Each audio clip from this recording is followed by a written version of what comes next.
విడు మొరటోడు అని వాళ్ళు వీళ్ళు ఎన్నెన్ని అన్న పసి పిల్లవాడు నవాడు.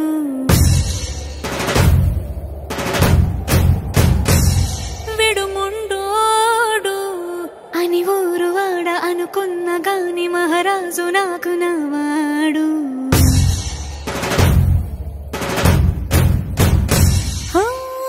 మాట పెడుసైనా మనసులో వెన్న రాయిలా ఉన్నవాడిలోన దేవుడెవరికి తెలుసును నాకన్నా. సూసేకి అగ్గిరవ్వ మాదిరే ఉంటాడే నా సావే.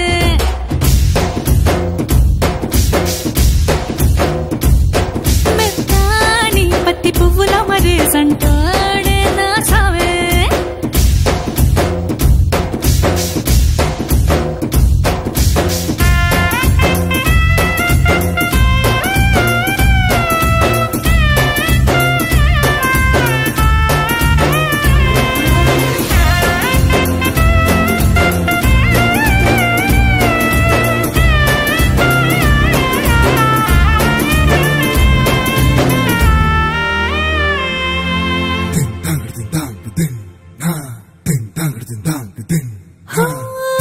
ఎర్రబడ్డ కళ్ళలోన కోపమే నీకు తెలుసు, కళ్ళలోన దాచుకున్న చెమ్మ నాకే తెలుసు.